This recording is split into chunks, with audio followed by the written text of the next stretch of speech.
Bonjour à tous, bienvenue à la 32e conférence des CLI, Commission locale d'information, qui se tient cette année sur une semaine et sous un format entièrement numérique. Merci d'avoir été si nombreux à répondre présents et à répondre aussi au petit sondage qu'on vous a d'emblée lancé ce matin. Vous êtes invités à poser vos questions par écrit au fil de l'événement, dans le chat, la messagerie sur la droite de votre écran, en précisant, si possible, à qui vous remercions par avance, évidemment, de respecter les propos et les personnes dans vos messages. Nous essaierons de répondre à un maximum de vos questions ce matin. Je m'en ferai le moment venu, c'est-à-dire vers 10h30, la porte-parole.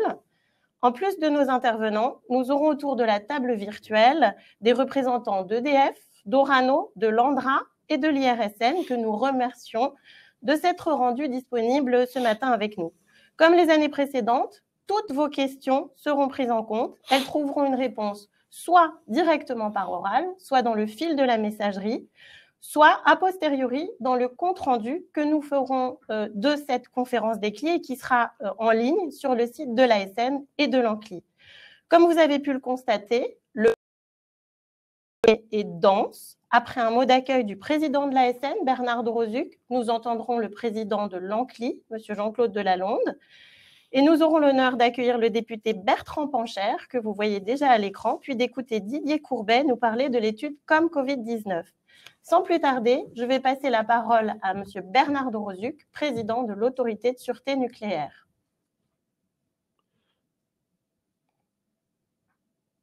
Bonjour à tous, je suis heureux de vous accueillir et d'ouvrir cette 32e conférence des CLI qui revêt cette année un caractère à la fois particulier et innovant. Tout d'abord, compte tenu de la situation sanitaire, elle sera intégralement organisée à distance. Ensuite, cette conférence à distance, ne pouvant en une seule fois être d'une durée comparable à celle de nos réunions habituelles, nous avons pris le parti d'innover. La conférence annuelle d'une journée a ainsi laissé place à une série de sessions étalées sur une semaine, permettant une participation à la carte et donc un élargissement du nombre de participants. Je m'en réjouis et je tiens à en remercier particulièrement les initiateurs. Les thématiques retenues cette année sont au cœur des préoccupations des CLI et répondent à une attente forte de l'ASN de solliciter et d'associer les publics aux réflexions et aux débats sur les sujets d'actualité à fort enjeu. 3 thèmes principaux ont été retenus: la gestion post-accidentelle, le retour d'expérience des gestions de crise récentes et la poursuite d'exploitation des réacteurs nucléaires d'EDF au-delà de leur 4e réexamen de sûreté. L'année dernière, en conclusion de notre 31e conférence, j'avais souhaité que les CLI puissent élargir leur thème de réflexion à la participation du public à la gestion post-accidentelle. Ce souhait était lié au bilan, plus que mitigé, de la dernière campagne de distribution des comprimés d'iode autour des centrales et au premier retour d'expérience de la gestion post-accidentelle de la crise liée à l'incendie de Lubrizol. Ces 2 événements avaient mis en exergue la nécessité de bénéficier de relais de proximité reconnus, pluralistes, informés des enjeux et pouvant jouer un rôle de tiers de confiance auprès des populations dans de telles situations. La gestion post-accidentelle sera de nouveau un thème de réflexion de notre conférence cette année. Le mandat du Premier ministre du 18 juin dernier, confiant à l'ASN la responsabilité de poursuivre pour une durée de 5 ans le pilotage des travaux du CODIRPA, le comité directeur de gestion des phases post-accidentelles d'accidents nucléaires, est en effet une opportunité pour accélérer cette réflexion et impliquer les échelons territoriaux. Après s'être principalement intéressé aux conséquences d'un accident nucléaire autour d'une centrale, le CODIRPA traitera des cas d'accident, entraînera des rejets radioactifs dans le milieu marin, ainsi que des accidents pouvant conduire à des rejets de radionucléides alpha qui nécessitent une gestion post-accidentelle adaptée. Ce travail supposera l'association, sous une forme à définir, des territoires et des acteurs susceptibles d'être les plus impactés. Comme le lui demande le Premier ministre, le CODIRPA devra, de manière plus générale, étendre sa réflexion au développement d'une culture de la radioprotection des populations vivant à proximité des installations nucléaires. Les travaux engagés en 2020 sur ce sujet, avec l'appui de l'ANCLI et des CLI, ont permis de déboucher sur la mise en place d'une démarche innovante de travail associant localement les échelons territoriaux d'animation et les riverains. Des applications concrètes de cette démarche seront prochainement lancées avec une première réflexion sur l'association des acteurs locaux à la mesure de la radioactivité dans l'environnement en phase post-accidentelle et aux conditions de partage des résultats des mesures effectuées. Grâce à la participation active de plusieurs CLI que je tiens à remercier, des panels citoyens seront organisés autour de certaines installations pour consulter les populations sur la compréhension, l'acceptation, les modalités de mise en œuvre des mesures de protection qui pourraient être proposées en situation accidentelle, comme par exemple l'interdiction de consommation des denrées autoproduites ou recueillies dans le milieu naturel. Les conclusions de ces panels citoyens viendront enrichir les travaux du CODIRPA et donc les propositions adressées au Premier ministre. Ces actions concrètes réalisées au plus près du terrain devraient contribuer au développement d'une culture de radioprotection de la population et faciliter en situation de crise la compréhension et l'acceptation des mesures susceptibles d'être prises par les autorités. Cette démarche vous sera présentée lors de la session organisée mercredi. Le second thème de conférence concerne la gestion de crise. La crise Covid n'est pas terminée et il faut encore rester prudent sur les enseignements qui peuvent en être tirés. La gestion de crise sanitaire soulève néanmoins, dès à présent, certaines questions qu'il convient d'examiner pour voir si elles pourraient se poser dans les mêmes termes en cas de crise nucléaire.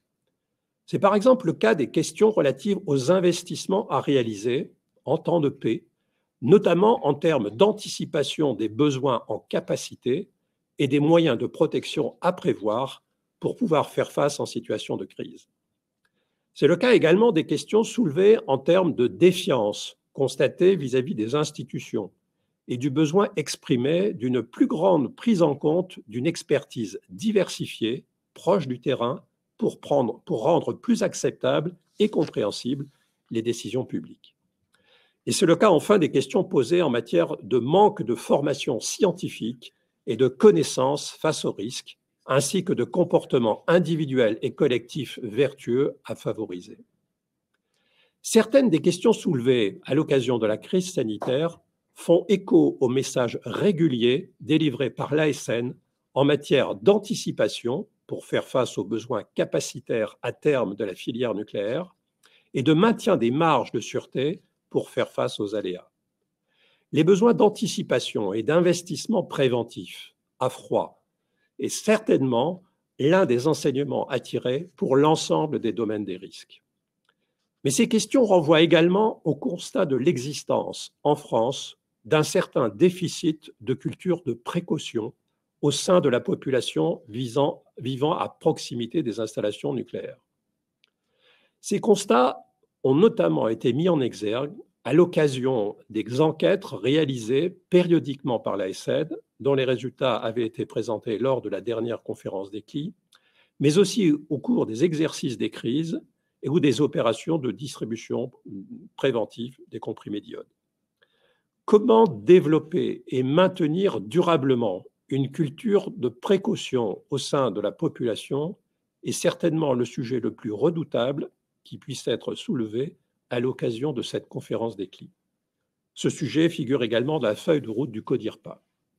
Quel rôle les CLI peuvent-elles jouer dans l'élaboration et la diffusion d'une culture de précaution?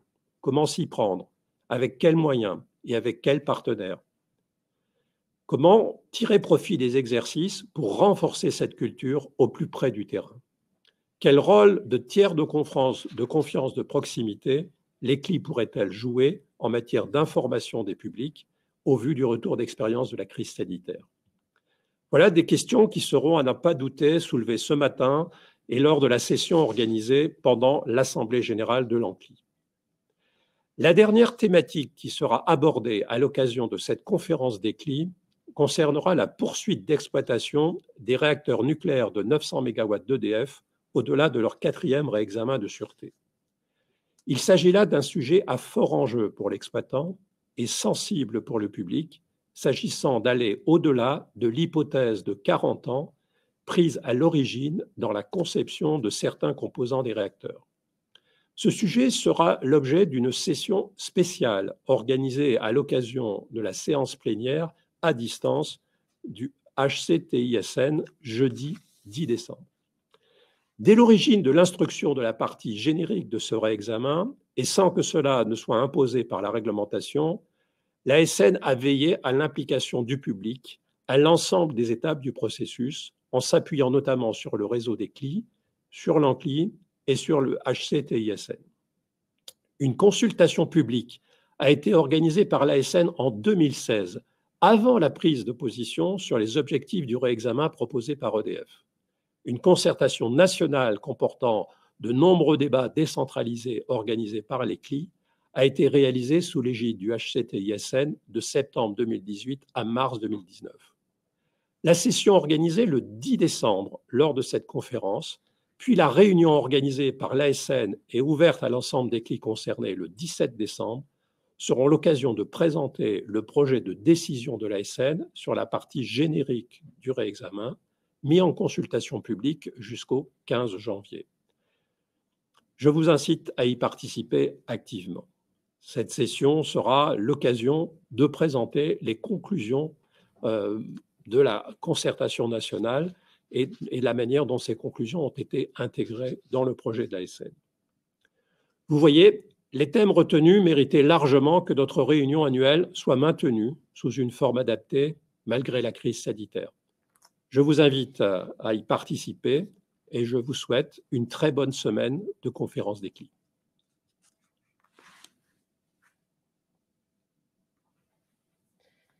Alors, sans transition, nous allons donner la parole à Monsieur Jean-Claude Delalonde qui nous parle depuis le Dunkerquois. Jean-Claude Delalonde qui est le président de l'ANCLI. À vous, Monsieur Delalonde.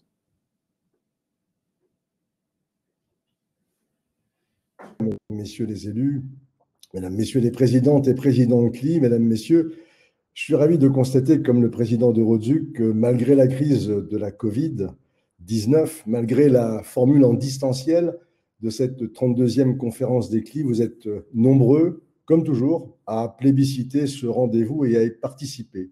Je notais que nous serons, tout au long de la semaine, plus de 340 personnes différentes à participer aux différents ateliers et je pense que l'on peut effectivement se féliciter déjà de ce succès. Je l'interprète comme un signe de vitalité et d'engagement de nos structures que l'on dit de vigilance citoyenne, que sont les commissions locales d'information, les CLI. Nous voici donc dans une formule qui est adaptée aux circonstances. Vous êtes plus ou moins tous avertis et aguerris à ces nouveaux outils, puisque depuis le mois de mars, l'ANCLI et les CLI ont modifié leur mode de travail pour poursuivre les missions pour lesquelles elles ont été créées. Et la visio, comme on dit, est devenue l'outil pour continuer à travailler ensemble. Il faut le reconnaître, cela n'a pas été facile. Et je veux vraiment féliciter les présidentes et les présidents de CLI, ainsi que nos équipes qui ont multiplié les initiatives et qui ont déployé de nouveaux outils pour garder un lien fort avec leur territoire et pour continuer à ancrer nos CLI dans leur rôle de tiers de confiance locale sur les questions du nucléaire. Ce qui nous relie tous aujourd'hui, je le répète souvent, malgré l'hétérogénéité des acteurs et des sensibilités que nous représentons, c'est notre capacité d'écoute réciproque et notre volonté farouche de faire ensemble pour un bien commun qui est la sûreté nucléaire. L'année 2020 a été dense dans le domaine du nucléaire. De nombreux sujets vont nous accompagner en plus tout au long des années prochaines. Le président de Rodzuc l'a signalé à l'instant. Le démantèlement, le réexamen de sûreté des réacteurs de 900 MW, le réexamen ensuite des 1300 MW, le plan national de gestion des matières et des déchets radioactifs, le PNGMDR, le post-accident, l'évolution de la réglementation sur les déchets TFA, le dossier d'autorisation, le DAC du projet CIGEO, le projet de piscine d'entreposage centralisé et d'autres sujets encore. Tous ces dossiers ont des points communs importants qui interpellent les CLI. Ils ont tout d'abord une dimension décisionnelle nationale, mais avec de fortes répercussions locales, comme le projet de piscine d'entreposage centralisée prévu à La Hague, par exemple, ou l'arrêt de la centrale nucléaire de Fessenheim. Ils ont aussi une dimension temporelle nouvelle, qui représente un défi d'un point de vue technique, mais aussi sur le plan éthique, sur le plan social, sur le plan politique, comme par exemple le dépôt de la DAC de Cigéo. Je ne sais jamais si on dit le DAC ou la DAC. Et enfin, ils ont tous une dimension citoyenne, de participation et de consultation indispensable au processus démocratique. La participation des citoyens aux décisions de la qualité du processus décisionnel. Mais elle ne doit pas se limiter à une simple mesure d'accompagnement.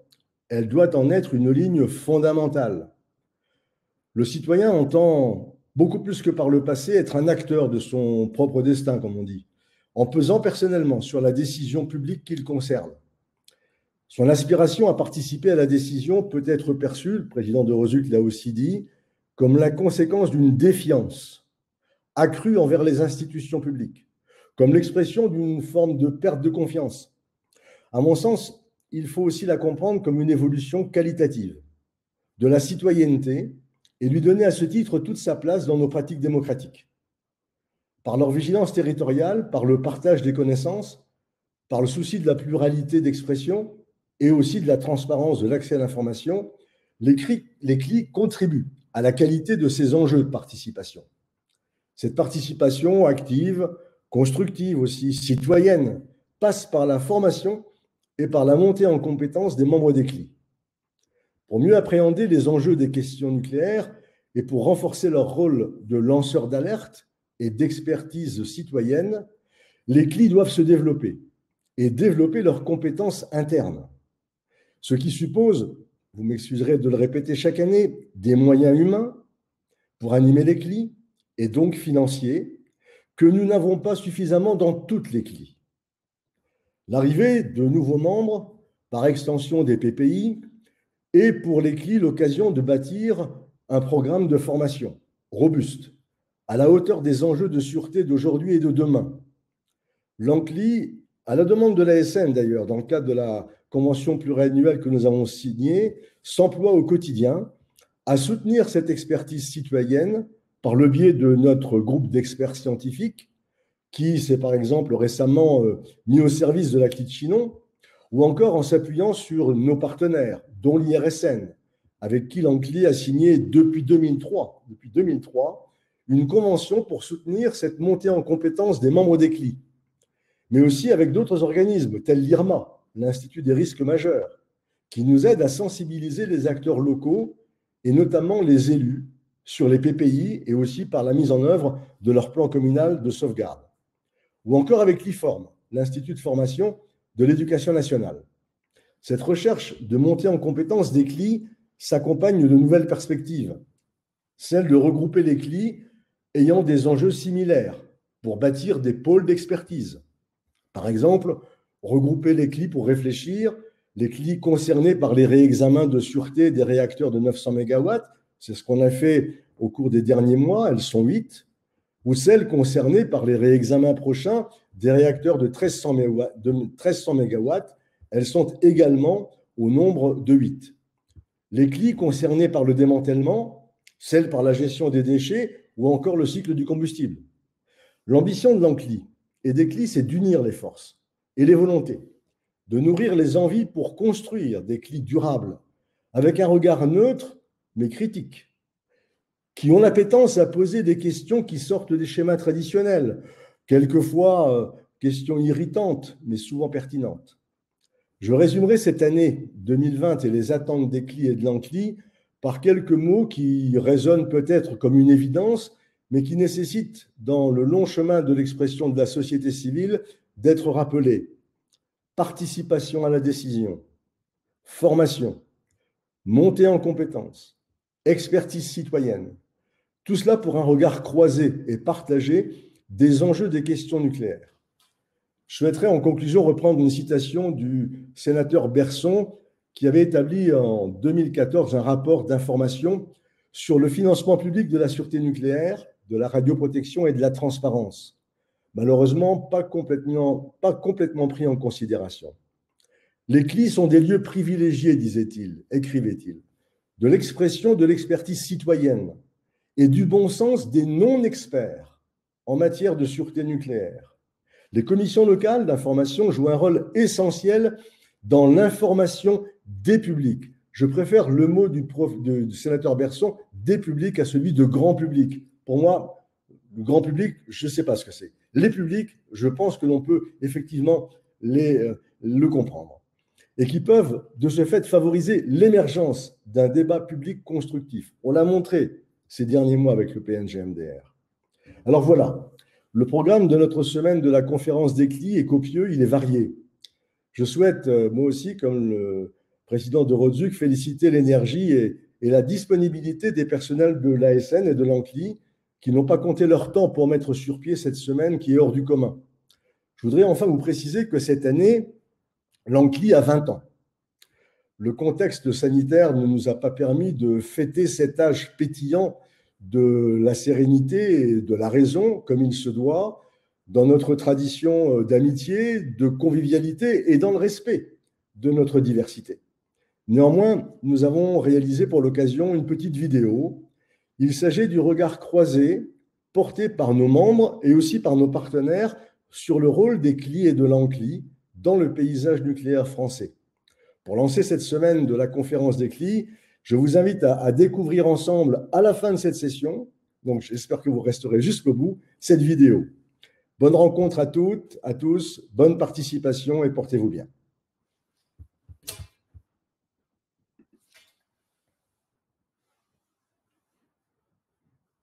Alors, maintenant, depuis la Meuse, nous avons l'honneur d'accueillir dans cette conférence des CLI monsieur le député Bertrand Pancher, qui est président du think tank Décider Ensemble et qui a pris part active à la mission parlementaire Impact, gestion et conséquences dans toutes ses dimensions de l'épidémie de Covid-19. Monsieur Pancher, si la technique continue de bien nous servir, à vous la parole.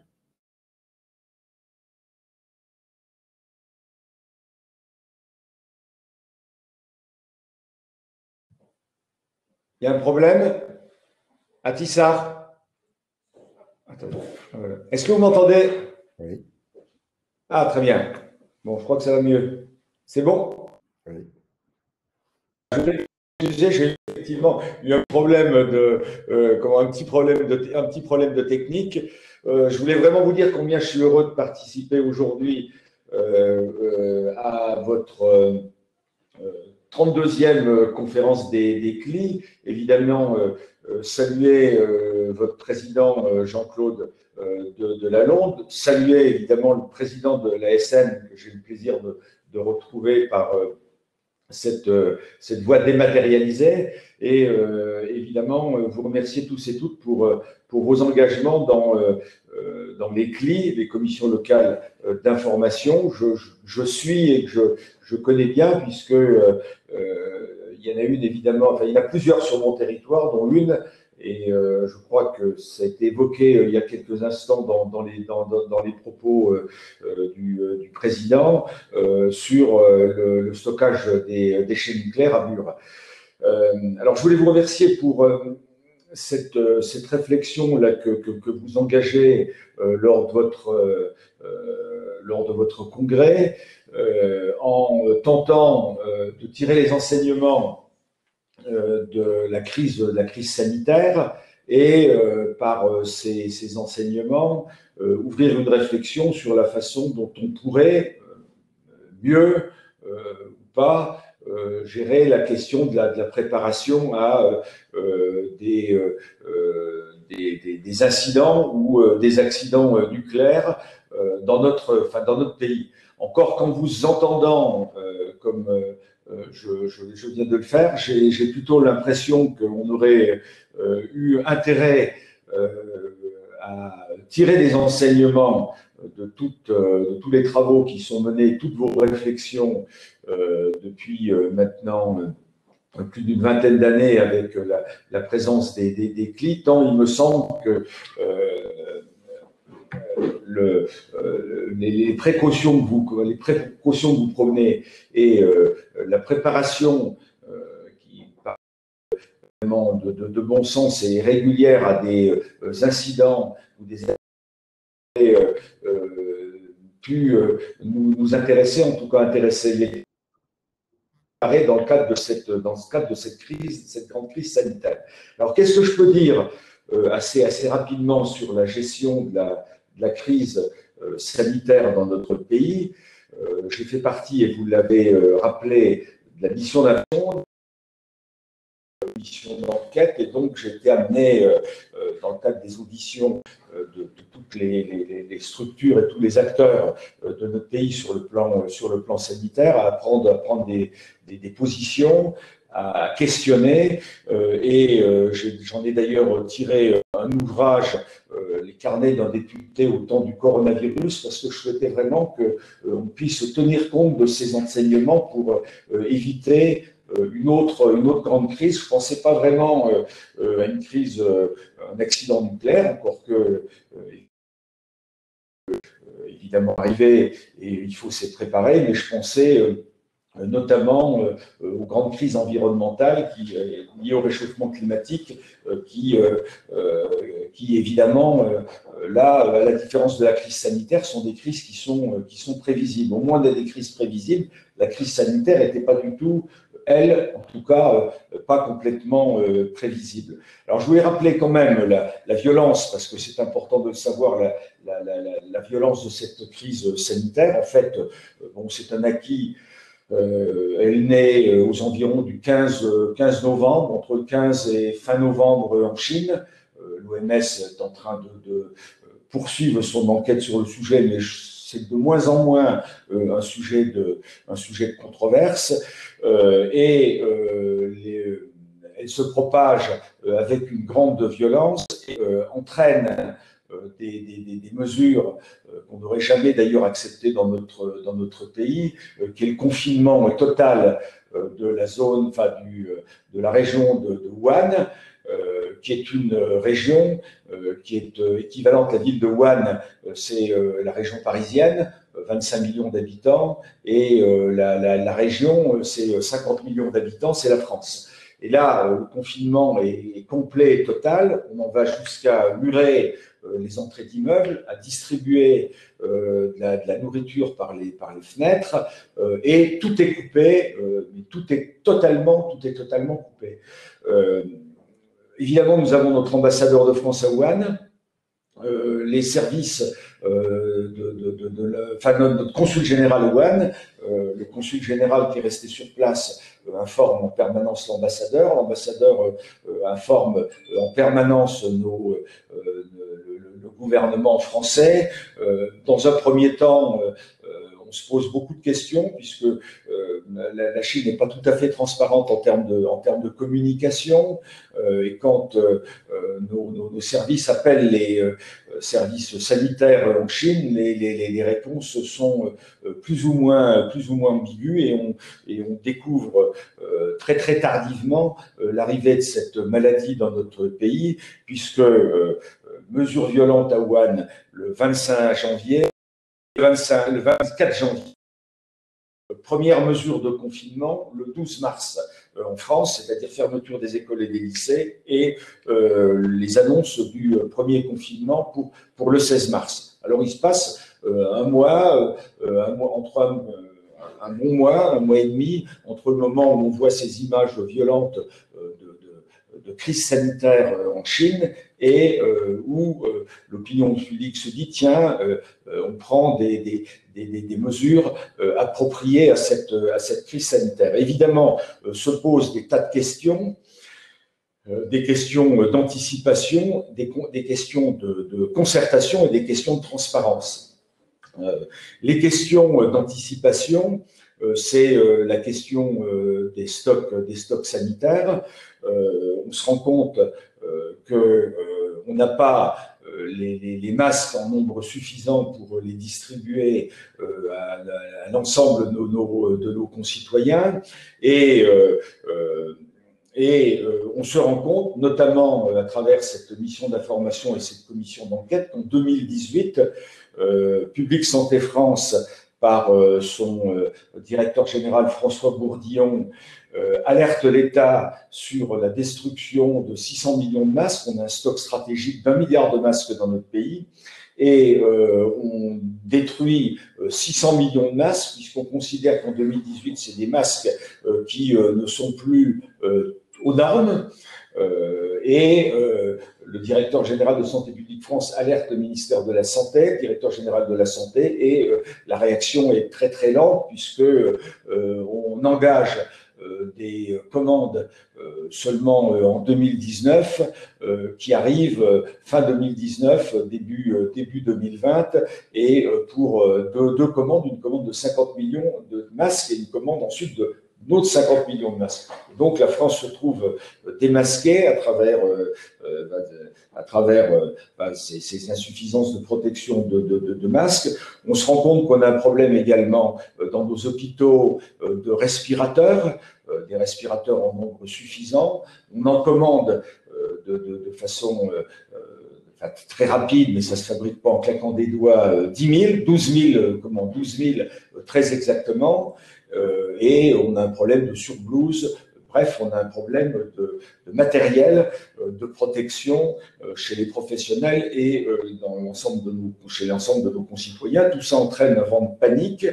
Ce vent de panique fait en sorte que nos concitoyens ont du mal de croire également en la parole publique, puisque non seulement on n'a pas de matériel en nombre suffisant, mais comme on n'a pas le matériel en nombre suffisant, bien, quand on pose la parole aux responsables des pouvoirs publics, et bien souvent, ils minimisent l'intérêt de porter ce type de protection. La porte-parole du gouvernement, Sidney Ndiaye, le 25 mars dernier, dit on n'a pas besoin, je relis ses propos, on n'a pas besoin de masques et on n'a pas besoin, en tout cas, de porter de masque lorsqu'on est en distance de certaines personnes. Et Olivier Véran expliquant que quand on est une personne asymptomatique, on n'a pas besoin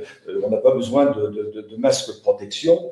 Et puis, évidemment, on se rend compte qu'on a quand même besoin de ce matériel et on recommande en nombre très très important des masques et des systèmes de protection. Et finalement, ces systèmes de protection arrivent très très tardivement.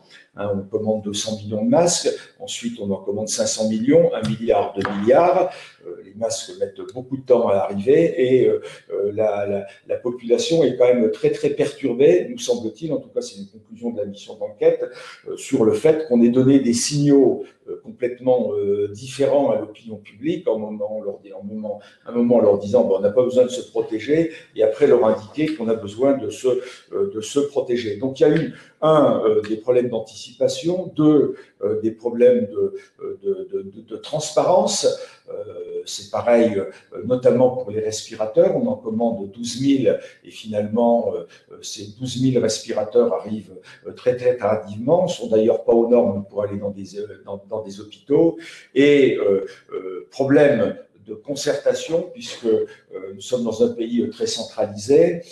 L'État, évidemment, concentre ses moyens pour régler la crise, mais le fait comme un État très structuré. Alors ça a parfois des effets très favorables, parce qu'au moins, il y a en pleine crise, à partir du moment où on prend une décision, cette décision s'applique normalement partout sur le territoire, mais face à une crise d'une aussi grande ampleur, on voit bien que l'État centralisé ne peut pas tout régler, et on se rend compte qu'en permanence, les décisions qui sont prises ne sont pas toujours, en tout cas, bien adaptées au territoire. Il y a les controverses que vous connaissez tous maintenant sur la graduation des mesures à prendre. Il y a eu des controverses sur l'intérêt de prendre telle ou telle mesure de fermeture ou d'ouverture d'établissements, notamment c'était en ce qui concerne les écoles qui ont été les premières fermées et ensuite les premières réouvertes.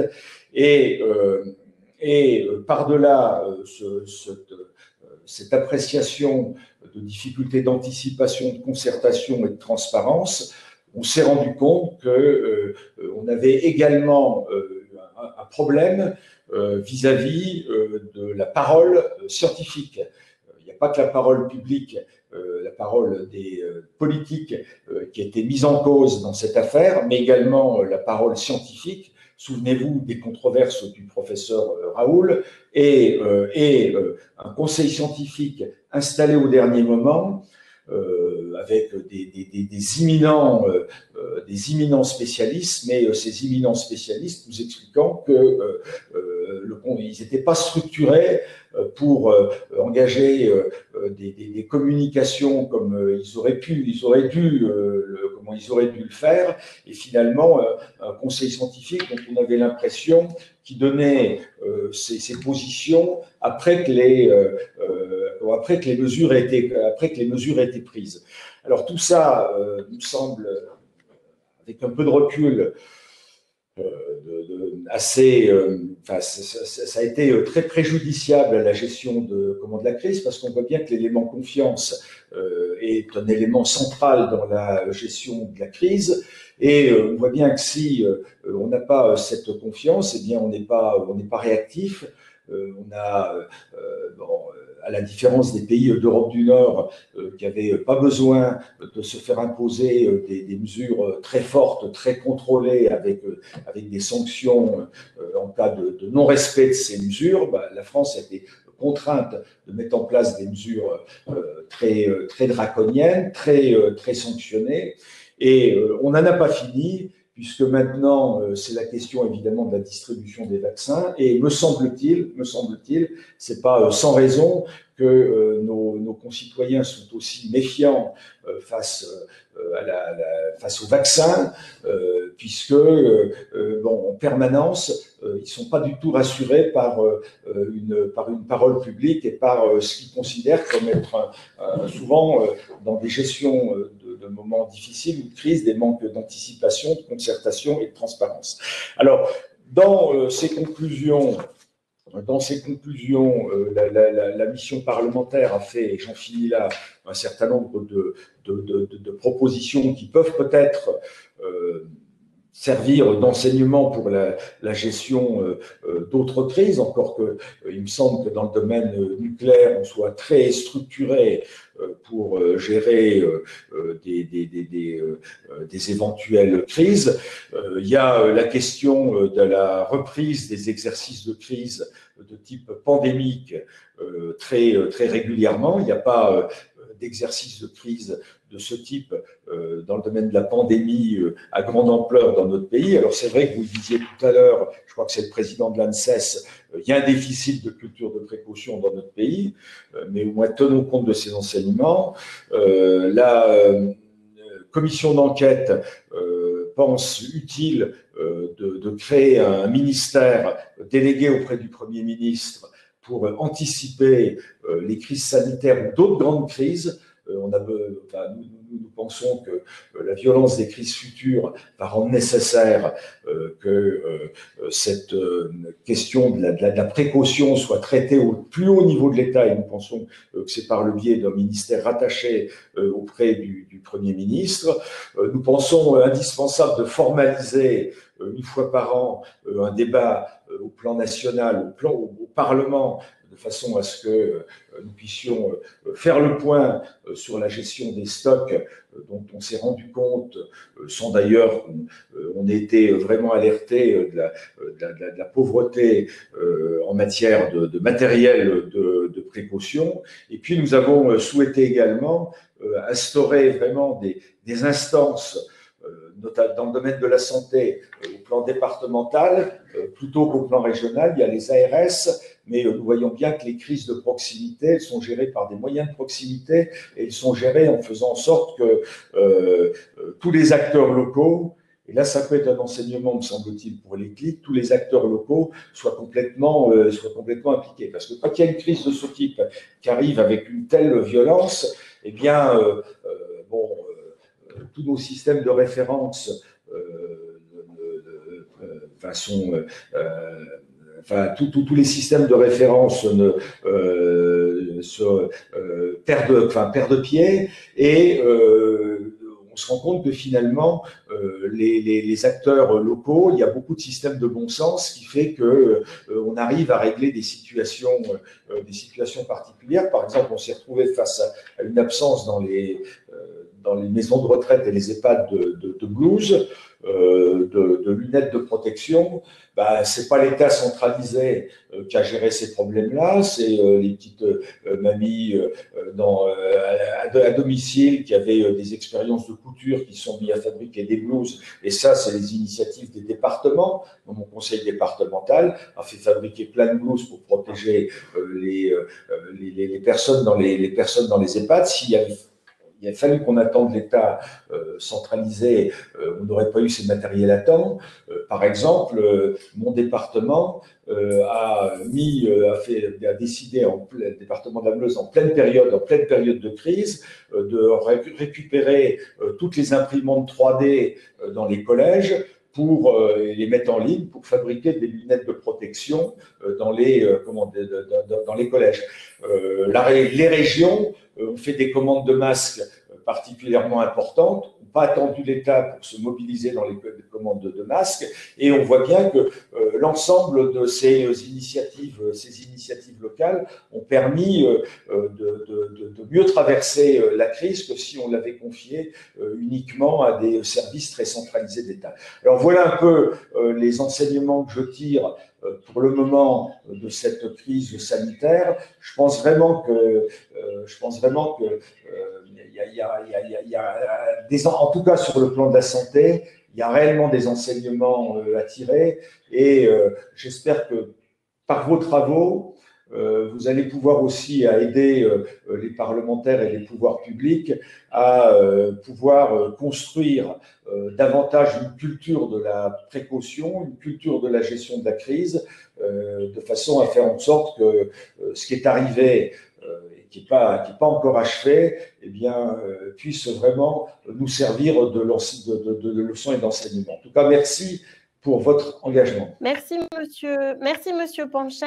Alors, si on peut faire une toute petite entorse à notre programme, il y a des questions qui vous sont destinées. Si vous aviez 1 ou 2 minutes pour y répondre, parce que je crois que vous ne pourrez pas forcément rester avec nous toute la matinée. Une première question, les masques, les tests, la vaccination, où sont les managers? Où est la logique militaire? Où est la logistique militaire? Où sont les ARS?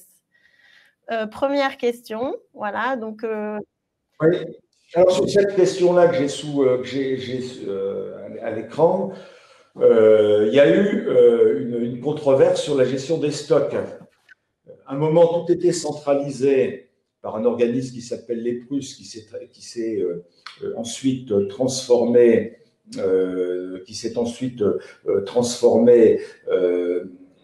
et qui était géré au plan national.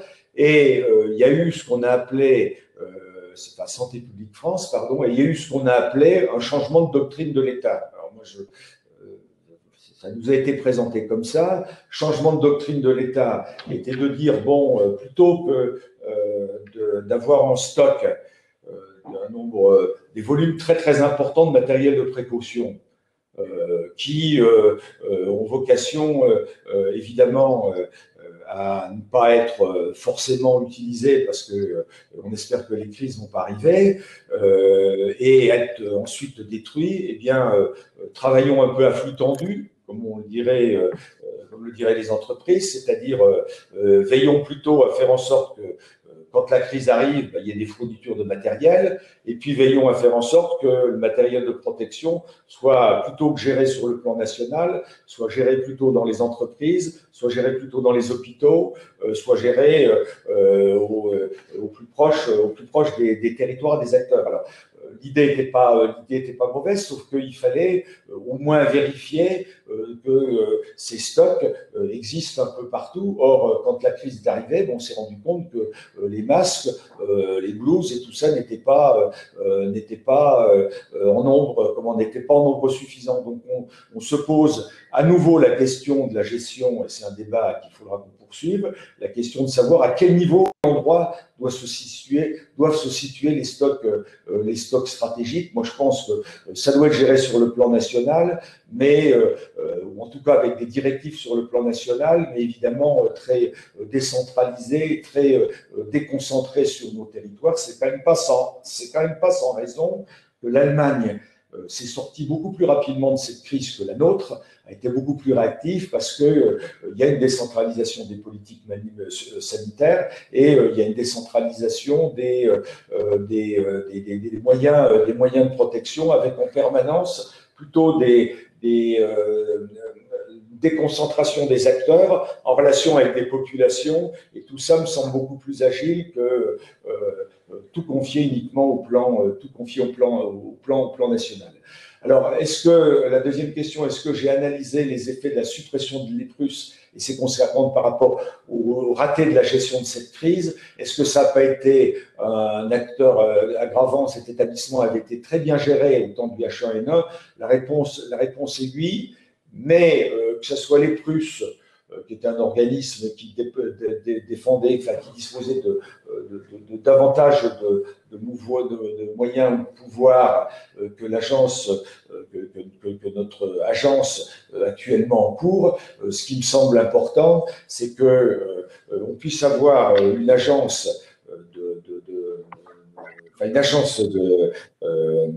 en charge de constituer les stocks sanitaires, une agence plutôt indépendante, de façon à pouvoir alerter les pouvoirs publics, à pouvoir alerter l'opinion publique si elle est confrontée à vraiment des risques et des diminutions de moyens. Je rappelle quand même qu'en 2018, François Bourdillon, qui était le directeur de Santé publique France, envoie un courrier au directeur général de la santé en disant que j'ai 600 millions de masques que je suis obligé de détruire, il faut réapprovisionner le stock. Il n'y a pas de réponse. Bon, et donc, il constate qu'il n'y a pas de réponse. Si ça avait été une agence vraiment indépendante, d'abord disposant d'un budget voté par l'Assemblée nationale ou les collectivités territoriales, si le moment est centralisé ou décentralisé. Au moins, cette agence pouvait faire ses choix en matière de stock. Et si cette agence avait été indépendante, je pense qu'elle aurait alerté les parlementaires, l'opinion publique, et ça aurait permis de réagir beaucoup plus vite que maintenant, puisque en fait, on est face à des agences qui sont des boîtes aux lettres, c'est-à-dire qui sont des exécutants de l'État. Et tout ça, ça peut pas fonctionner. Merci beaucoup. Merci beaucoup, Monsieur Pancher, de vous être joint à nous ce matin. Et nous allons passer à présent la parole à Monsieur Didier Courbet, qui va nous présenter une étude conduite avec Marie-Pierre Fourquet et 7 autres chercheurs, une étude qui s'appelle Comme Covid-19, qui a été conduite donc par Didier Courbet et Marie-Pierre Fourquet, qui sont chercheurs à l'Institut méditerranéen des sciences de l'information et de la communication, l'IMSIC, qui appartient à l'Université Aix-Marseille. Est-ce que Monsieur Courbet, vous nous entendez et est-ce que nous vous entendons? Bonjour, je vous entends bien. De votre côté, la technique est bonne aussi? Très bien, c'est parfait. Alors, à vous la parole. Bien, merci beaucoup. Donc, je suis Didier Courbet, professeur à l'Université d'Aix-Marseille, et je vais vous présenter une conférence qui est intitulée « Efficacité de la communication publique et réaction à l'information gouvernementale en contexte de Covid-19 ». Alors, cette conférence est présentée à 2 voix avec le professeur Marie-Pierre Courbet, dans la mesure où cette recherche a été menée en équipe, comme la plupart des recherches que nous menons également. On va partir du principe dans cette conférence, un principe qui est maintenant bien acquis, selon lequel dans les politiques publiques, que ce soit en matière de prévention, d'information ou de communication, en contexte de risque et que le risque soit sanitaire, qu'il soit environnemental ou même nucléaire, les instances publiques prennent de meilleures décisions quand elles sont basées sur des recherches scientifiques ou alors sur des données probantes dès que c'est possible. Autrement dit, la recherche scientifique est ici vue comme un outil d'aide à la décision des instances publiques. Alors, nous avons mené 2 études scientifiques sur la population. Une première étude qui pose la question: quels sont les meilleurs messages de communication publique pour protéger les Français du Covid-19 et notamment pour les inciter à se protéger? Une deuxième étude qui a posé une seconde question qui est: comment les gens s'adaptent-ils aux risques liés au Covid-19 et au confinement et quelle réaction à l'information gouvernementale? Je vais donc commencer par la première étude.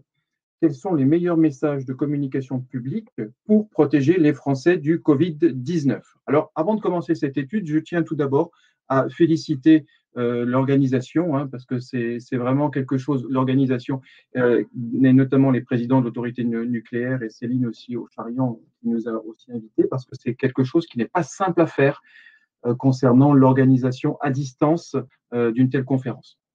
Voilà, ceci étant dit, on a donc mené, pour répondre à cette première étude, une expérimentation pour tester l'efficacité de 12 messages différents. Et on a donc mené une recherche expérimentale randomisée et contrôlée qui constitue, en matière scientifique, le plus haut degré de preuve. Alors, un mot tout d'abord sur la méthodologie. Nous sommes partis d'un même message de base, qui était un message du président de la République française, qui disait « En raison de l'épidémie de Covid-19, vous devez rester chez vous ». On va appeler ce message-là le message de la condition contrôle. Et on a ajouté des arguments différents pour construire au total 12 versions différentes de ce même message. Par exemple, nous avons ajouté « Nous sommes unis, tous ensemble dans la même situation ». Nous avons ajouté « Nous sortirons plus forts de cette crise ». Donc, en fonction de la littérature scientifique, on a construit des argumentaires différents dans la mesure où on a souhaité tester l'efficacité sur une population de Français. Alors, quel indicateur a-t-on utilisé pour mesurer l'efficacité des messages? Alors, on a construit un indicateur d'efficacité globale de l'ensemble des messages qui fait une moyenne au total de 11 indicateurs. Je vais vous en citer quelques-uns. Le caractère convaincant et crédible du message, par exemple, l'incitation du message à mieux connaître les risques et les recommandations pour protéger soi-même, mais aussi pour protéger ses proches, comme par exemple le fait de pratiquer les gestes barrières, l'effet des messages sur la motivation, alors la motivation à la protection, par exemple rester chez soi, faire les gestes barrières, mais aussi inciter ses proches à faire de même. Également, la motivation à avoir de bonnes pratiques en matière de santé physique lors du confinement, liées à l'alimentation, liées à l'activité physique, par exemple. Et, autre exemple, les intentions comportementales de protection, pratiquer les gestes barrières et véritablement rester chez soi. Toujours en matière de méthodologie, nous avons interrogé 1116 adultes confinés en France en avril 2020. Ils ont été répartis aléatoirement dans 12 conditions, dont une condition contrôle, et ce qui nous permet d'avoir un échantillon qui est véritablement bien réparti et donc qui donne à l'étude une bonne validité interne, puisqu'on a une équirépartition des sujets selon les critères classiques, sexe, âge, CSP, zone géographique, etc. Équirépartition dans chaque condition via le hasard. La moyenne d'âge de notre population est de 37,2 ans. Alors, quel résultat? Tout d'abord, un résultat qui concerne un classement général de l'ensemble de messages. Je vous ai mis les 3 messages qui ont eu les meilleures efficacités et je vous ai mis les 2 messages qui ont eu les moins bonnes efficacités. Alors, tout d'abord, et chose qui nous a surpris, c'est que le message qui a eu la meilleure efficacité, c'est le groupe contrôle, c'est-à-dire un message qui disait simplement « En raison de l'épidémie de Covid-19, vous devez rester chez vous, point », sans ajout d'autres arguments. Donc, on est sur un message très épuré en matière d'arguments. Il a obtenu la note de 6,93 sur 10 en matière d'efficacité. Le message qui arrive en deuxième position, c'est le message qui disait « pour se protéger et protéger les autres », qui était le message de Santé publique France au départ de l'épidémie. Troisième message le plus efficace, c'est le message qui dit « pour le bien de votre famille, de vos amis et de vos proches ». Concernant les messages qui ont donné la moins bonne efficacité, en avant-dernière position, c'est le message qui dit « la nation est avec vous et vous en sera reconnaissante ». Et enfin, en dernière position, « faites comme tout le monde ». Alors, pour une synthèse très rapide des résultats de ce classement, on voit bien que parmi les messages qui sont les plus efficaces, on a un message qui est très simple, tout d'abord, qui arrive en tête, qui est épuré d'arguments, et puis ensuite suivent une série d'autres messages qui font appel à une protection de notre entourage direct, de notre famille, de nos amis, de nos proches. Et on voit qu'arrivent en dernière position les moins efficaces, ce sont des messages, et je n'ai pas tout mis sur ce slide-là, mais ce sont globalement des messages qui font appel à l'idée du collectif, l'idée de la nation, l'idée du civisme. Et donc, autant ces types d'arguments fonctionnaient relativement bien auparavant dans l'histoire, quand il s'agissait de faire appel à tout un pays pour rentrer en guerre, quand il s'agissait vraiment de faire appel à l'unité du collectif, autant par contre, quand on est en situation de Covid et aujourd'hui, on montre que la protection de notre entourage direct, de nos micro-groupes sont bien plus efficaces que l'appel à des grands arguments qui sont de l'ordre de la citoyenneté, du collectif, de la nation. Un autre résultat nous a surpris, c'est que quand on a analysé nos statistiques en détail, on s'est aperçu qu'il y avait une différence selon le genre, c'est-à-dire que, donc le sexe. Les messages ont des effets favorables plus forts globalement chez les femmes. Alors, on a essayé de comprendre pourquoi, et on a vu dans la littérature scientifique qu'effectivement, c'est quelque chose qui revenait dans plusieurs recherches, puisqu'on montre que, d'une façon générale, les hommes résistent plus aux messages de persuasion, aux messages de prévention de santé, alors que les femmes ont tendance à davantage se conformer à ces messages-là. Pour quelle explication? Alors, l'hypothèse qu'on émet, c'est qu'il semblerait qu'on apprend socialement, bien sûr, aux femmes, très tôt dans notre société, à se conformer, à changer d'avis beaucoup plus facilement, chose qu'on apprend moins aux hommes. Et les hommes, grosso modo, ne réagissent pas de la même manière, ont tendance à rester sur une opinion initiale.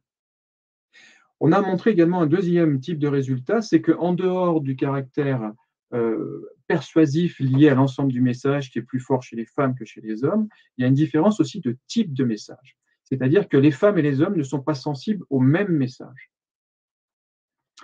Alors, je vous ai mis ici les résultats qui concernent à gauche le classement pour les femmes et je vous ai mis à droite, en rouge, le classement pour les hommes. Quand on regarde le classement chez les femmes, arrive en tête ici le message épuré d'arguments qui consiste à dire « en raison de l'épidémie de Covid-19, vous devez rester chez vous ». En deuxième position, c'est le message qui consiste à dire « pour se protéger et protéger les autres ». Troisième position, c'est l'appel aux soignants. Les soignants vous aident, aidez-les à votre tour. Voilà les trois messages qui arrivent en tête. Chez les hommes, arrive en tête un message qui dit « respectez cette mesure, nous vous le demandons catégoriquement ». On est dans l'idée de l'ordre. On expliquera tout à l'heure pourquoi. Arrive en deuxième position, pour le bien de votre famille, de vos amis et de vos proches. En troisième position, ainsi, vous sauvez des vies. Quand on étudie maintenant les messages qui donnent les moins bons résultats, eh bien on s'aperçoit que pour les femmes, avant-dernier message, c'est « ensemble, agissons pour le bien de tous ». Avant-dernier message le plus efficace, nous sortirons plus forts de cette crise. Et enfin, dernier message, faites comme tout le monde. Chez les hommes, arrive en avant-dernière position, faites comme tout le monde. Avant-dernière position, les soignants vous aident, aidez-les à votre tour. Et vous remarquerez que ce message arrive en avant-dernière position chez les hommes, alors qu'on le retrouve par contre en troisième position chez les femmes. Et enfin, dernière position chez les hommes, c'est même quasiment un message de quasi-rejet. La nation est avec vous et vous en sera reconnaissante. Alors, essayons d'analyser un peu les raisons pour lesquelles il y a une telle différence. Eh bien, dans la littérature scientifique, on montre que les, les femmes sont globalement beaucoup plus sensibles que les hommes à l'idée de des soins, de soigner les autres et donc d'être empathique vis-à-vis du travail de soin des autres. Alors que chez les hommes, pardon, c'est quelque chose qu'on retrouve relativement peu, cette notion d'être dans l'empathie vis-à-vis des soignants. Les hommes sont très sensibles à la notion d'ordre. C'est-à-dire que quand on a fait la deuxième étude dont on vous parlera tout à l'heure, eh bien, les hommes nous ont dit, nous, on a besoin d'ordre. Quand il y a de l'incertitude, on est beaucoup plus sensible aux ordres en tant que tel. Donc ici, on voit une grande différence au niveau à la fois du caractère persuasif, mais aussi du type de message qui est le plus efficace selon le genre, les hommes ou les femmes. Donc voilà quelques résultats de la première étude et je vais passer la parole à ma collègue Marie-Pierre Fourquet pour la deuxième étude.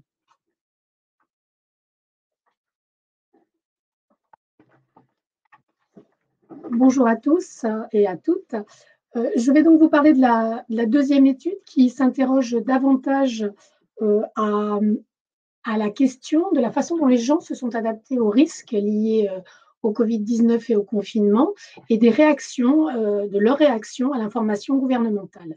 Donc, un petit rappel méthodologique rapide, on pourra y revenir bien sûr lors des discussions. Contrairement à la première étude qui vient de vous être présentée, qui porte sur un très grand nombre de sujets, ici c'est très différent.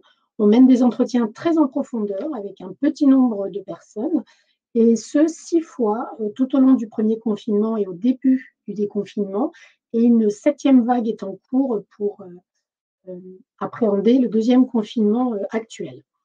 Donc, ce sont des entretiens longs qui peuvent aller jusqu'à plus d'1 heure et l'objectif est d'accéder au processus psychologique profond des personnes. Et vu la durée de chaque entretien, nous n'avons interrogé que 31 personnes, mais ce nombre est satisfaisant par rapport aux normes de validité d'une recherche qualitative, selon bien sûr la littérature scientifique.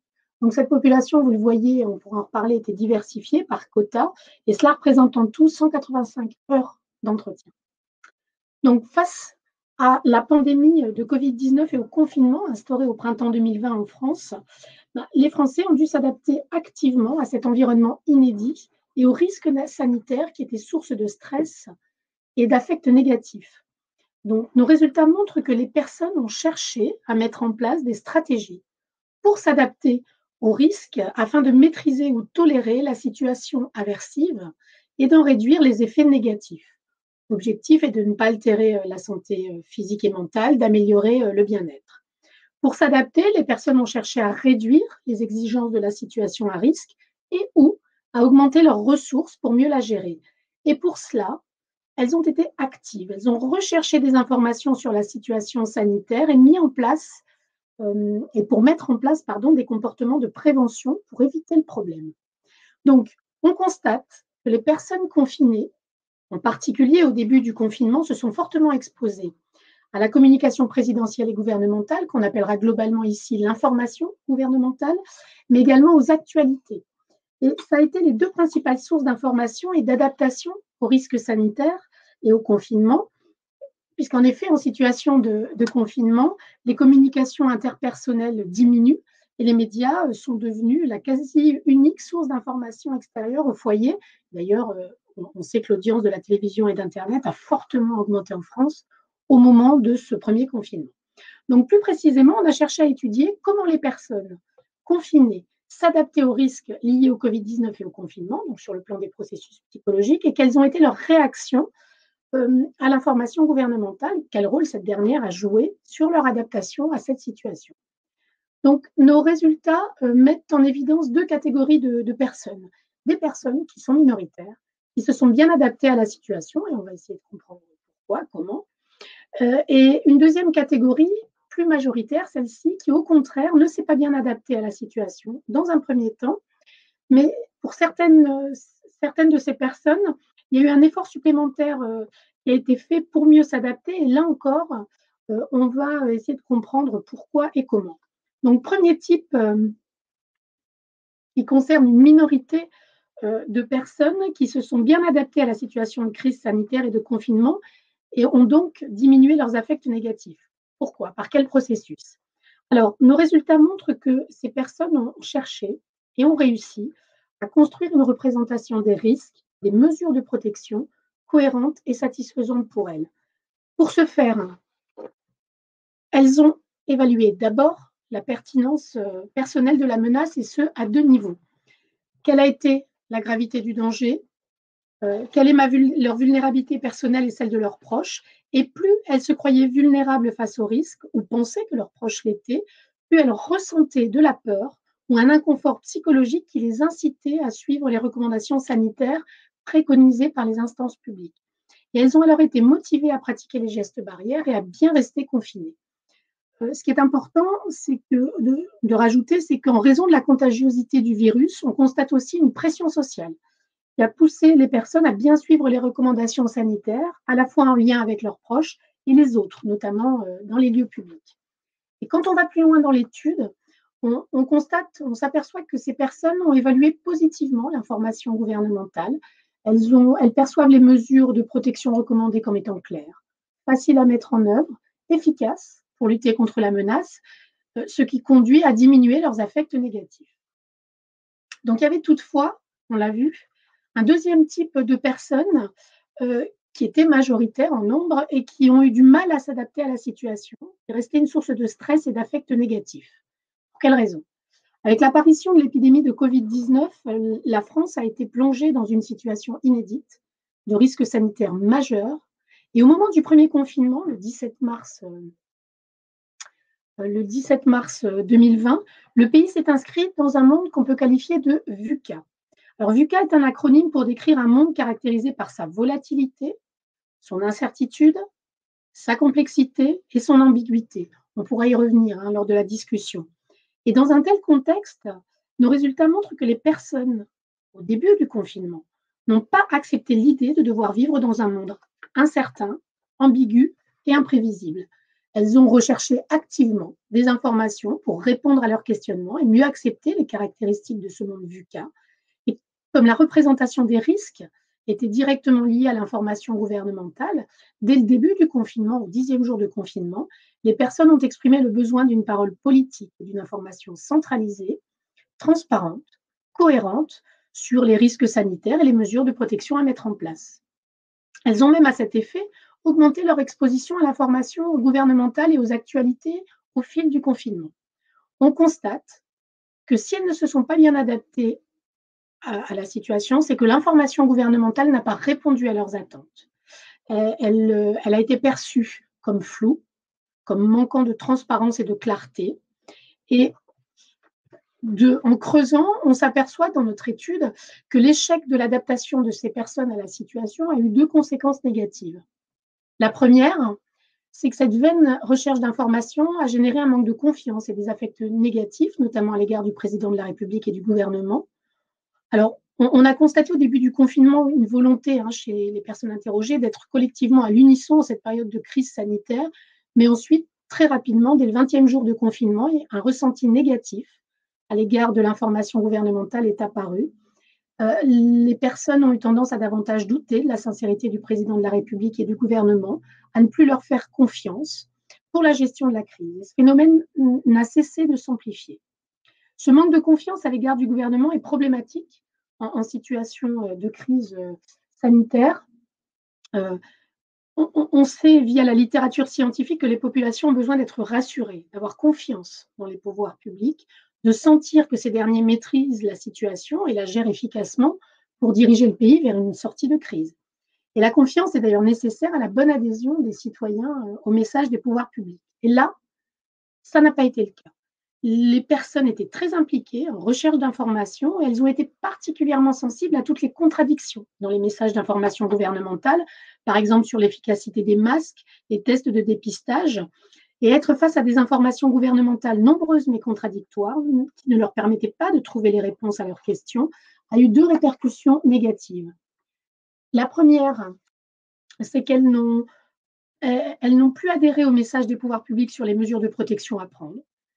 Et ce qu'il faut noter, c'est que cette perte de confiance a également touché les informations médiatiques et les journalistes et spécialistes qui s'y exprimaient. Elles ont également ressenti 2 types d'émotions négatives. D'une part, de la colère, de l'énervement à l'égard de l'information gouvernementale. Les personnes estimaient qu'il y avait trop d'informations différentes, voire une surinformation de la part des membres du gouvernement qui, selon elle, s'exprimaient trop et souvent de façon contradictoire. Un deuxième type d'émotion négative est plutôt de l'ordre de l'anxiété, du stress, notamment lié au manque de confiance dans le gouvernement pour la gestion du confinement, dont les personnes craignaient qu'il se passe mal. Deuxième conséquence, l'information gouvernementale a été perçue comme ambiguë. Et ça a généré des affects négatifs à l'égard des politiques et des médias, puisque notons que dans un monde VUCA, la tâche des dirigeants politiques est complexe, tant il semble difficile de comprendre l'avenir, de planifier des réponses, d'allouer correctement les ressources souvent limitées. Et dans le cas de la Covid-19, l'ambiguïté de l'information peut être causée effectivement par l'aspect inédit de cette maladie à propos de laquelle personne finalement ne dispose d'informations claires. Et pourtant, dans ce contexte, face à une information perçue comme ambiguë, les gens ont eu tendance à penser que cette ambiguïté était intentionnelle de la part de l'émetteur. Certaines personnes ont eu l'impression que les dirigeants politiques ne disaient pas tout, d'autres ont eu la sensation d'être désinformés, et on constate dans notre étude que cette information gouvernementale perçue comme ambiguë peut être facilement interprétée comme une tentative de manipulation de la part des dirigeants politiques et provoquer des évaluations et affects négatifs à l'égard de ces derniers. Et ce qu'il faut noter, et c'est un résultat important, à nouveau, par un effet de halo, ces évaluations négatives se sont généralisées à l'ensemble des médias, journalistes et experts médiatiques confondus. Donc, ce qu'il faut noter, c'est que ce type de personne n'a pas réussi à s'adapter dans un premier temps et à continuer à ressentir des affects négatifs et du stress. Et pourtant, au fil du confinement qui avançait, elles sont passées à un deuxième niveau. On a constaté qu'elles ont vraiment essayé de s'adapter, qu'elles ont fait un effort supplémentaire pour cela, et souvent avec succès. Donc, on va présenter 3 techniques mises en place pour finalement s'adapter à la situation. La première, et c'est un résultat vraiment important à nos yeux, c'est un changement dans la perception du monde VUCA. Les personnes ont commencé à davantage accepter le caractère incertain et imprévisible du contexte, mais aussi de l'information gouvernementale. Ce changement cognitif apparaît au moment où les dirigeants français eux-mêmes modifient leur communication, qui, moins politique, prend une tournure plus scientifique. Et il semble que ce changement de discours ait incité les récepteurs à davantage accepter l'idée qu'ils n'auront pas les informations claires et définitives attendues, car personne n'en dispose. Et en outre, c'est important de le noter aussi, si nombre de personnes restaient critiques à l'égard des dirigeants politiques en place, elles tendent à penser que d'autres n'auraient pas fait mieux dans cette situation. La deuxième technique, appelons-la ainsi, mise en place, c'est le fait que les personnes ont diminué, voire se sont coupées des médias. On constate au fil de l'étude une diminution régulière, voire parfois un arrêt de l'exposition à l'information gouvernementale et aux actualités médiatiques. Des personnes interrogées se disaient saturées d'informations, lasses de la répétitivité des actualités, et diminuer leur exposition à ces contenus permettrait de limiter ces affects négatifs. D'ailleurs, on perçoit au fil de l'étude une diminution du niveau d'urgence perçu de la situation. Troisième technique, les personnes ont changé leur façon de s'informer. Par exemple, nombre d'entre elles ne souhaitaient plus subir les informations transmises par les chaînes télé d'actualité en continu et préféraient chercher elles-mêmes des informations, par exemple sur Internet, en choisissant davantage les informations auxquelles elles s'exposaient. Donc pour terminer, en résumé, on a donc 2 types de personnes. Des personnes minoritaires qui se sont dès le début bien adaptées à la situation et dont il apparaît qu'elles évaluaient positivement l'information gouvernementale, et des personnes plus nombreuses, majoritaires, qui au début du confinement n'ont pas réussi à s'adapter, mais qui ont produit un effort supplémentaire et se sont adaptées en changeant leur façon de voir le monde, en acceptant l'incertitude, et qui ont aussi été capables de se couper des médias, qui provoquaient des affects négatifs, et de changer leur façon de s'informer. Donc je pense qu'il y a effectivement des enseignements à tirer de cette étude pour l'information gouvernementale, de ces études pour l'information gouvernementale. Et comme cela vous a été dit, en tout cas, cette étude qualitative se poursuit avec une 7e vague d'entretien qui est actuellement en cours pour s'intéresser au 2e confinement. Je vous remercie. Nous vous remercions pour votre attention.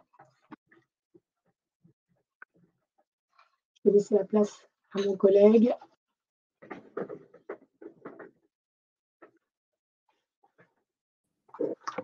Merci beaucoup. On a déjà des questions pour vous.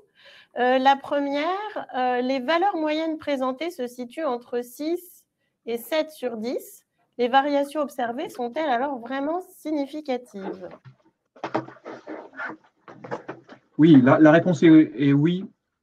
Je ne sais pas si je peux repartager mon écran ou si vous le revoyez. Il est toujours là? Il est toujours là, oui. Il est toujours là. Juste un petit point statistique, puisqu'apparemment la personne qui a posé la question est intéressée. Nous, quand on travaille sur des différences, par exemple, entre 7,13 et 6,89 sur le plan statistique, on fait ce qu'on appelle un test statistique T de Student, c'est pour les spécialistes, qui nous assure qu'il y a vraiment une différence statistiquement significative entre 7,13 et 6,89. Notez que ici, par exemple, les deux messages pour se protéger, protéger les autres, et les soignants vous aident, aidez à votre tour, sont arrivés ex aequo, ils sont de la même catégorie. Donc, il y a une toute petite différence entre 6,88 et 6,89, mais qui n'est pas statistiquement significative. Voilà, donc à chaque fois, quand c'est différent, on le précise. Quand ce n'est pas différent, on le précise aussi. D'accord. Alors, une autre question. En ce qui concerne le message sans argument, y a-t-il une différence entre les genres? Oui, il y a une différence. Le message sans argument est davantage accepté par les femmes. Donc, il n'est pas loin au niveau. Là, j'ai une émique chez les hommes que les 3 premiers messages. De mémoire, il arrive en 4e ou 5e position chez les hommes, donc juste après. Mais d'une façon générale, les hommes, ils sont vraiment très sensibles. Ils veulent des messages avec ordre. Et donc, les femmes, quant à elles, sont moins centrées sur cet ordre-là. Le message qui est très simple, épuré d'arguments, est un message qui est essentiellement efficace chez les femmes et un tout petit peu moins chez les hommes, mais il l'est quand même. Alors, du coup, on a aussi des questions qui concernent les messages gouvernementaux eux-mêmes. N'est-ce pas aussi dû à la phrase de notre président « Nous sommes en guerre ». Une guerre implique des ordres et pas des demandes. Est-ce que c'est ça qui, à votre sens, a aussi orienté un peu la façon de recevoir ces messages? Alors, nous avons testé le message lié à la guerre. On l'a testé. Il arrive dans le 2e tiers de peloton, en gros. C'est-à-dire qu'il arrive plutôt sur la fin, aussi bien chez les hommes que chez les femmes. Donc, c'est un message qui ne fonctionne pas au niveau de l'appel au confinement et l'appel à la protection. Ça ne fonctionne pas. Alors ça, on le trouve aussi bien dans notre étude numéro 1 sur l'expérimentation que dans la partie qualitative, puisque la partie qualitative, c'est vraiment des entretiens où on interroge les gens pendant très longtemps, pendant parfois plus d'1 heure, etc.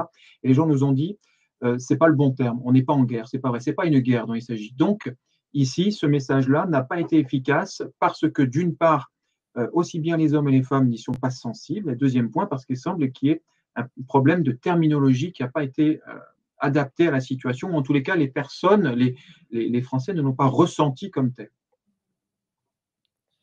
Alors, encore une question sur l'importance du lieu de travail, lieu d'habitation. Ont-ils été pris en compte du lieu, je pense, depuis lequel on reçoit ces messages ou du contexte dans lequel on reçoit ces messages? Alors là, on a deux études. Je ne sais pas exactement pour laquelle étude cette question est posée, mais quoi qu'il en soit, dans les 2 études, on a effectivement évalué le lieu d'habitation. Effectivement, est-ce que c'était en maison individuelle, donc avec jardin? Est-ce que c'était en appartement avec balcon ou pas? Et si il y avait également le nombre de personnes qui étaient confinées avec, parce que là, c'est également important, aussi bien dans l'expérimentation que dans la partie qualitative. Concernant le travail également, on a évalué est-ce que les gens ont poursuivi leur travail ou est-ce qu'ils n'ont pas poursuivi leur travail. Et au niveau d'expérimentation, je vais laisser la réponse à Madame Fourquet pour la suite. Au niveau d'expérimentation, on a montré qu'il n'y avait aucun résultat concernant ces types de variables-là. C'est-à-dire que quel que soit le type de travail, qu'il était poursuivi ou pas, qu'il était poursuivi à distance ou sur le lieu même du travail, ou s'il était complètement arrêté, il n'y avait pas de sensibilité ou d'efficacité différente selon les messages. De même pour le lieu de confinement, que ce soit maison, appartement, etc. Il n'y avait pas de différence significative. Ça, c'est pour la partie expérimentale. Oui, un mot sur la partie qualitative. Effectivement, on a choisi une population diversifié par rapport aux zones qui, souvenez-vous, au début du confinement étaient plutôt rouges ou plutôt vertes, par rapport également au lieu d'habitation, ça a été dit. Donc, au niveau d'une recherche qualitative, à partir du moment où on essaie de catégoriser, de trouver des profils qualitatifs qui soient propres sur un élément, et dans notre cas, c'était l'adaptation à la situation et les réactions aux messages gouvernementaux. À partir de ce moment-là, c'est vrai on n'est pas dans du quantitatif, donc on ne peut pas faire des classifications précises, ce n'est pas le but de l'étude. Mais concernant le lieu d'habitation, il y a une chose qui est apparue, c'est que quel que soit le lieu d'habitation des personnes, qu'elles soient en maison, à la campagne avec jardin, ou qu'elles soient dans un petit appartement au niveau urbain, il y avait de façon assez générale une tendance à se préoccuper de ceux qui étaient dans des situations pires que la nôtre. C'est-à-dire que les personnes qui étaient en maison pensaient aux personnes qui étaient en appartement avec des enfants. Les personnes qui étaient en appartement avec des enfants pensaient aux malades ou aux soignants. Donc, il y avait toujours cette prise en compte de l'autre qui était dans de moins bonnes situations que nous, en l'occurrence, notamment au niveau des conditions de confinement. Et au-delà du lieu, ça peut être aussi le travail, le télétravail avec les enfants, le fait d'être seul ou en famille, etc. Merci beaucoup. Alors, maintenant, je vais inviter l'ensemble des intervenants éventuellement qui étaient prêts à répondre à des questions, alors qui sont, peut-être je vais vous inviter à dépublier votre partage d'écran.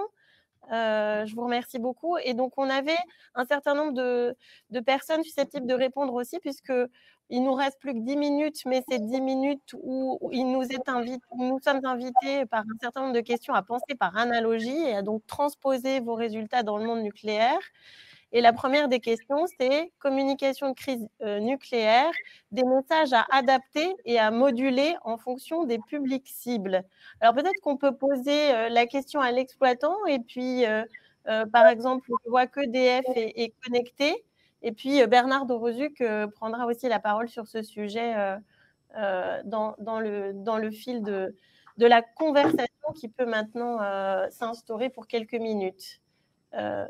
Alors, Monsieur Clément, si vous voulez répondre, en gros, a-t-on les moyens de transposer ces enseignements en communication de crise dans le nucléaire? Bonjour, est-ce que vous m'entendez correctement? Très bien. Oui, bien sûr. Alors, peut-être dire déjà qu'on a un gros travail de retour d'expérience qui est encore en cours. On a déjà eu plusieurs séances de partage avec l'autorité de sûreté nucléaire. Oui, effectivement, la question de la communication pendant cette phase un peu particulière de confinement, phase 1, je vais dire ça comme ça, a été vraiment au cœur de notre préoccupation. Donc, en clair, il faut des messages plutôt simples qui replacent l'enjeu, les enjeux et la proportionnalité des enjeux. Donc, je vais tout de suite illustrer. Le premier enjeu, c'est est-ce que vous êtes capable, c'est des questions qu'on a eues, de maintenir la sûreté des réacteurs avec les problématiques que pose le confinement. Donc, évidemment, la réponse a été oui, mais il a fallu expliquer. Deuxième question importante, c'est quel impact sur la production d'électricité vis-à-vis des besoins du réseau. Donc là aussi, il a fallu expliquer qu'est-ce qui se passait sur le réseau, qu'est-ce qui se passait sur la demande d'électricité. Et de ce point de vue-là, encore une fois, ça nécessite probablement des séquences de communication plus courtes, mais répétées et très régulièrement répétées. Voilà. Et puis, je dirais aussi de la constance dans les interlocuteurs. Donc, ça passe évidemment par la proximité. Il faut que les gens se connaissent finalement avant de rentrer en situation de crise. Il faut que quand la crise n'est pas là, on ait l'habitude de se connaître, de se rencontrer, de se parler. Donc en la matière, les interlocuteurs des CLI au niveau des sites, c'est extrêmement important parce qu'au moment de la crise, je dirais qu'il y a la vision nationale et puis il y a aussi sur mon site à proximité, comment ça se passe. Et là, évidemment, il faut adapter puisque chaque site, finalement, a connu, selon les périodes d'arrêt ou pas, des situations très variées. Donc avec l'autorité de sûreté nucléaire et l'IRSN, on avait pris le parti d'avoir une réunion hebdomadaire où on faisait un point de situation global, impact sanitaire, impact sûreté, impact production, et puis questions particulières. Voilà. Et puis j'insisterai aussi sur expliquer aussi comment on a dû adapter les organisations, parce qu'évidemment, j'ai vu que dans le fil, il y avait des questions sur le contrôle à distance de l'ASN, par exemple, mais il a fallu vraiment faire preuve d'une immense résilience sur cette phase-là pour globalement, en moins de 15 jours, finalement, adapter nos pratiques. Hein, c'est ce qu'on a eu à faire. Et alors, du coup, puisque le fil a l'air de fonctionner entre nous, je rebondirai bien aussi pour vous poser une autre question qui consiste, vous disiez que par temps calme, il fallait déjà se connaître. Comment inclure plus encore la société civile et les publics pour créer cette culture de la radioprotection? Est-ce que ce sont des questions que vous vous posez côté EDF? Alors oui, parce que le sujet de la radioprotection, c'est un sujet qui est pas facile, à expliquer avec des mots simples, hein, et qui est un sujet de préoccupation, je dirais, très emblématique de notre industrie. Donc le premier point, évidemment, c'est essayer de ne pas en parler avec un langage d'expert incompréhensible, essayer d'expliquer en quoi finalement sur les impacts en lien avec la radioprotection, quand il y a une crise telle que le Covid, on doit mixer des gestes barrières, des gestes qui impactent finalement l'accès sur les sites, l'accès aux zones qu'on a appelées de congestion, que sont les vestiaires par exemple. Pour rentrer en zone contrôlée, vous devez passer un certain nombre de barrières, et ces barrières de contrôle, évidemment, quand il faut y ajouter des gestes de prévention sanitaire, peuvent provoquer des congestions. Donc là, la réponse en termes d'organisation, c'est le lissage des activités, évidemment, pour essayer d'éviter d'ajouter le risque sanitaire aux barrières habituelles et au contrôle habituel des personnels en lien avec la radioprotection. Je dirais essayer vraiment d'en parler avec les mots les plus simples et surtout des repères de comparaison et d'intercomparaison. Pour la radioprotection, c'est essentiel. Merci, Monsieur Clément. Monsieur Drozuc, vous vouliez aussi répondre? Oui, peut-être sur ces deux questions. Tout d'abord, je tiens à remercier Monsieur Courbet et Madame Fourquet pour leur présentation de l'étude, hein, tout à fait intéressante. Et je crois que nous aurons certainement de la matière pour réfléchir sur la manière d'améliorer la communication en situation de crise nucléaire. Je prends connaissance de la modulation des messages, de l'importance de moduler les messages en fonction des publics. Et je crois que c'est un sujet de réflexion pour l'ASN et pour l'ensemble des exploitants. Je ne rajouterai rien par rapport à ce qu'indiquait M. Clément. Je crois que l'analyse faite en termes de communication a été tout à fait bien évoquée. Je reviens sur la deuxième question, la question de la participation ou l'inclusion de la société civile, notamment sur la culture de radioprotection et plus généralement la culture de précaution. Je partage tout à fait ce qu'a dit le président de Lalonde tout à l'heure dans son intervention. Il faut parier sur la formation, sur la montée en compétences et sur l'expertise citoyenne. Je pense que c'est fondamental. Comment faire? En fait, il y a plein de leviers qui sont possibles et qu'il faut utiliser. Tout d'abord, il faut une information régulière sur les risques, une information régulière sur les conditions de radioprotection. Ne pas considérer que c'est en une fois que ce sujet qui est fondamental pourra être traité. Il faut associer l'ensemble des parties prenantes, l'ensemble des publics, à l'élaboration des plans. Il n'y a pas assez de concertation sur la préparation des plans particuliers d'intervention, par exemple, qui sont réalisés par l'État. Il faut associer les publics à l'élaboration des mesures qui seront mises en œuvre dans le cadre d'une situation post-accidentelle. C'est ce que j'ai indiqué tout à l'heure à travers les ateliers citoyens qui vont être réalisés dans le cadre du mandat qui nous a été confié. Il faut faire jouer la population. Au Japon, on fait jouer la population et les enfants de manière régulière par rapport au risque de séisme. Dans les exercices liés au risque nucléaire en France, les populations ne jouent que très très peu. Il faut les faire jouer plus souvent. Il faut bien évidemment parier aussi sur l'éducation. On pourrait très bien imaginer que dans les établissements scolaires, à proximité des installations nucléaires, il y ait de manière régulière des informations qui soient données sur les risques. Les enfants ont un pouvoir de persuasion extrêmement important et il faut parier sur ces pouvoirs pour pouvoir améliorer la culture de la radioprotection. Et puis, bien évidemment, il faut s'interroger sur la manière de faire participer la population en situation accidentelle. Il y a une différence fondamentale entre une crise sanitaire liée à un virus et une crise nucléaire liée à la radioactivité. La radioactivité dans l'environnement, ça se mesure. Les citoyens peuvent, s'ils sont formés, s'ils ont les moyens pour le faire, peuvent contribuer à la gestion d'une phase post-accidentelle. On ne peut pas malheureusement détecter un virus. Je pense que ce sont des éléments sur lesquels il faut vraiment travailler pour pouvoir améliorer cette culture de précaution.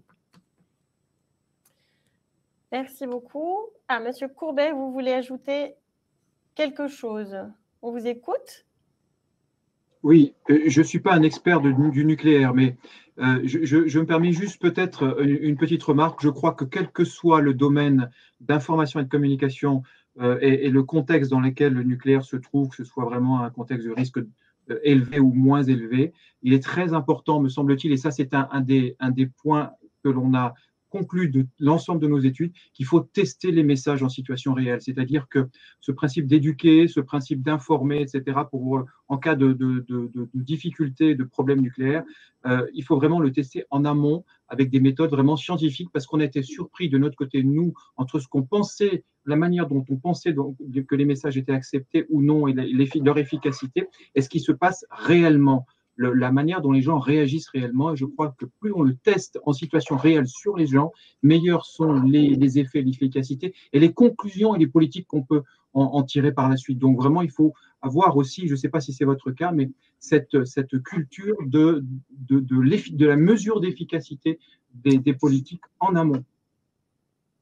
Je vois, Monsieur Delalonde, que vous souhaitez abonder dans ce sens. Alors, si vous voulez, puisqu'on a atteint 11 heures, il est même 11h01, si vous voulez peut-être dire un petit mot de justement la façon dont l'ANCLI vit ses recommandations. Oui, vous m'entendez? Très bien. Oui, je pense que tout ce qui a été dit est important, même si ça peut paraître un peu décalé par rapport au sujet nucléaire, mais je ne le pense pas. Le président de Roduc l'a dit, de ce qu'on a entendu, il y a beaucoup de choses à retirer parce que la problématique, comme vient de le dire M. Courbet, se pose partout. Et les publics dont je parlais, dont on vient de rappeler l'existence à l'instant, et le président de Roduc l'a redit, moi, mon interrogation, c'est de savoir oui, mais comment on fait? Avec quels moyens? Qui coordonne? Qui anime? Sur les territoires du nucléaire, nous avons des CLI. Nous avons enfin un peu plus de moyens qu'il y a encore 2 ans. Et on peut penser qu'ils suffisent. Mais quand dans une CLI, vous avez, pour animer celle-ci, un chargé de mission à un tiers-temps, comment peut-on faire ou 6 heures par semaine, comment peut-on faire pour essayer d'animer, de coordonner tout cela? Alors, certains diront, ce n'est pas le rôle des CLI. Mais alors, c'est le rôle de qui? Moi, je pense que c'est le rôle de tout le monde, de la SN, de l'IRSN, de l'État, des ARS, des CLI, des collectivités locales. Mais il faut bien une structure pour essayer de coordonner tout ça et pour essayer de participer à ce que M. Courbet a dit, faire des exercices, essayer de sensibiliser grandeur nature, la population concernée, les publics cibles concernés. Si on fait ça petit à petit, ça mettra du temps. Mais je pense effectivement qu'on peut et on pourra arriver à avoir des réactions des publics, du citoyen, différentes de ce que l'on vient de connaître et de ce que l'on connaîtra, à mon avis, encore pendant longtemps si on ne réagit pas. Donc l'exercice de demain sur le Lubrizol et les complémentarités avec le nucléaire sont des éléments qui viennent en complément de ce qu'on a entendu de M. Courbet et de Mme Fourquet. Merci. Merci beaucoup, monsieur Delalonde. Alors, il y a beaucoup de questions qui ont trouvé des réponses au fil des messages. Il y a d'autres questions que nous n'avons pas pu répercuter ce matin et qui trouveront leur réponse dans le compte-rendu, comme je l'annonçais tout à l'heure, dans le compte-rendu de la conférence des CLI. Je vous remercie de prendre les 4 secondes qui permettent de remplir le formulaire de satisfaction que vous trouvez en ligne actuellement. Et puis, nous vous laissons évidemment encore avec l'Ancli pour quelques minutes à travers le film que vous pouvez visionner dès la fin de cette séance. Voilà, mais je vous remercie beaucoup pour votre attention ce matin. La conférence des CLI continue demain mardi avec cette fois un exercice qui nous incitera à penser par analogie à partir du REX de la CLI, du REX de la crise Lubrizol. Et cette session-là sera animée par l'Ancli. Je vous remercie beaucoup. Au revoir.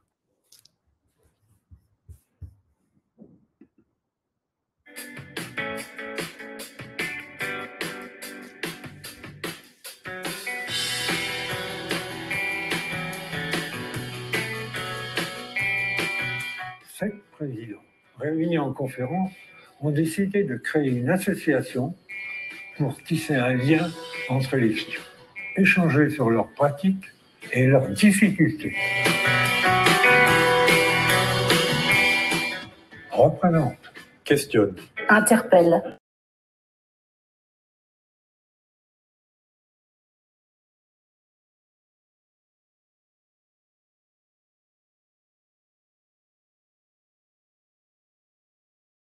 Qui est devenue la fédération reconnue par l'État. L'accident de Fukushima, le 11 mars 2011, qui a été un accélérateur pour l'Ancli. L'annonce par Ségolène Royal le 26 avril 2016